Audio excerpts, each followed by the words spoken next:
सुप्रभात बच्चों। आज हम कक्षा 4 का पर्यावरण अध्ययन विषय का पाठ 9 पानी रे अजब तेरी कहानी का आगे का प्रकरण पानी नहीं छलका और पानी की ताकत, इसके बारे में पढ़ेंगे। इससे पहले हमने पढ़ा था कि पानी का कोई भी रंग नहीं होता, पानी का कोई स्वाद नहीं होता। फिर हमने पढ़ा कि पानी है जो गर्मी के कारण भाप बन करके उड़ जाता है और इसे ही हम क्या कहते हैं, वाष्पीकरण।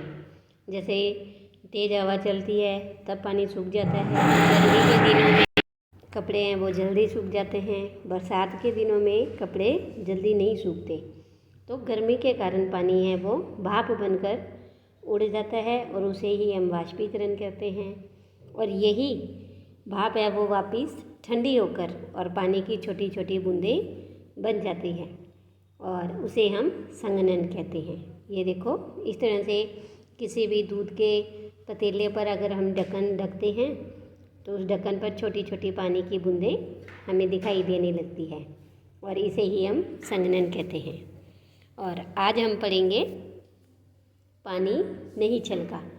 इसके लिए भी हमें एक प्रयोग करके देखना है कि कांच का एक गिलास लीजिए, उसे पूरा पानी से भर दीजिए, उसमें धीरे से एक सिक्का या कंकड़ डालिए और पानी को ठहर जाने दीजिए।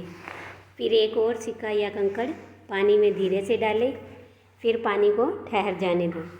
तो एक एक करके धीरे धीरे सिक्के और कंकड़ पानी में डालते जाइए। तो इन्हीं बिंदुओं के आधार पर हमें कुछ प्रश्नों के उत्तर देने हैं कि पानी से पूरा भरा होने के बाद भी गिलास में पहला सिक्का या कंकड़ डालने के बाद पानी छलका या नहीं, तो पानी नहीं छलकेगा। अगला है कि गिलास के किनारे से देखने पर पानी ऊपर उठता हुआ दिखाई देता है या नहीं। हाँ, दिखता है कि पानी ऊपर उठ रहा है। तो पानी कितना ऊपर उठ गया?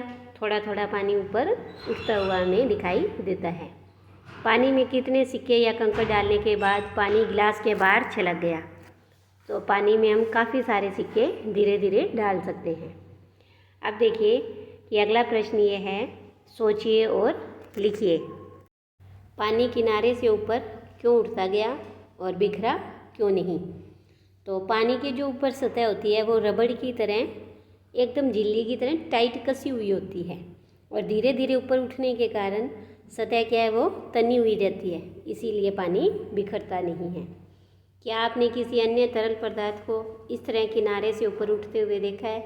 हाँ, तो बिल्कुल कि तेल भी ऐसी पानी की तरह ही धीरे धीरे ऊपर उठता रहता है और वो छलकता नहीं है। पानी छलका क्यों नहीं? तो इस बात को समझने के लिए एक रबड़ की तनी हुई झिल्ली की कल्पना करें।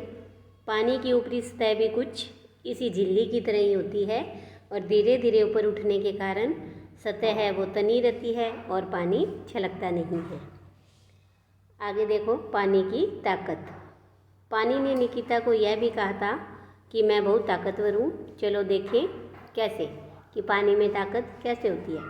घर पर कुकर में खाना पकाते हुए सीटी को उठते हुए देखिए। एक भगोने में पानी उबालने को रखिए, उस पर एक ढक्कन रखिए और पानी को खूब उबालिए। क्या हुआ, ध्यान से देखिए। तो इससे क्या होगा कि कुकर की सीटी और भगोने का ढक्कन है वो थोड़ा ऊपर उठ जाता है। तो वो ऊपर क्यों उठ गया? तो ये किसके कारण हुआ? जो पानी के अंदर भाप थी, उस भाप की शक्ति के कारण वो ऊपर हो गया। तो पानी की भाप में शक्ति है, इसका क्या उपयोग किया जा सकता है? तो हम इस भाप की शक्ति से खाना पका सकते हैं, सब्जियां उबाल सकते हैं, आदि कई कार्य हैं जो हम इससे कर सकते हैं। ऊपर से नीचे गिरते हुए पानी में भी ताकत होती है और उसके नीचे अगर कोई चक्री रख दें तो वह पानी के बल से घूमने लगेगी। कागज़, गत्ते या थर्माकोल, लकड़ी आदि से कोई भी गोल चक्री बनाइए और पानी के नीचे रखकर चलाकर देखिए तो वह भी गोल गोल घूमने लगेगी। इसके बाद है पानी का जमना। निकिता को पानी ने कहा था कि मैं बहुत कठोर भी हो सकता हूँ। चलो देखें कैसे। पानी जब बहुत ठंडा हो जाता है तो जमकर वो कठोर हो जाता है, यानी कि वह बर्फ़ बन जाता है।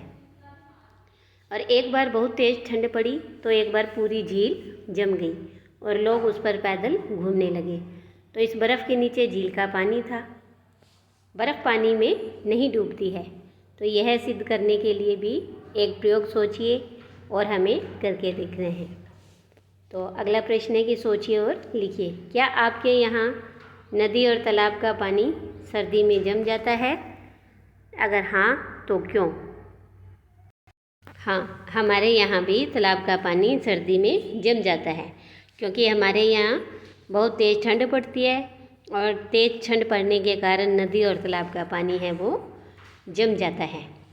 तो इस तरह से हमने इस पाठ में देखा कि किसी तरल जैसे पानी में नमक, स्याही आदि के घुलने से जो घोल बनता है उसे हम विलयन कहते हैं। पानी का उड़ना ही वाष्पीकरण है। वाष्पीकरण गर्मी में और चौड़ी सतह पर ज़्यादा होता है, यानी जितनी अधिक धूप होगी उतनी जल्दी जो पानी है वो भाप बनकर उड़ेगा। पानी की वाष्प का पानी में बदलना संघनन कहलाता है। पानी अधिक सर्दी में जम जाता है और बर्फ़ पानी पर तैरती है। आपने देखा होगा कि नींबू पानी, शिकंजी, कोल्ड ड्रिंक, अगर हम उसमें बर्फ़ का टुकड़ा डालते हैं तो वो बर्फ़ उसमें डूबती नहीं है, वो पानी पर तैरती रहती है। आगे, बहते पानी में और जल वाष्प में शक्ति होती है और इसका हम उपयोग कर सकते हैं। तो इस तरह से हमने पानी की ताकत के बारे में पढ़ा। आज के लिए इतना ही। धन्यवाद।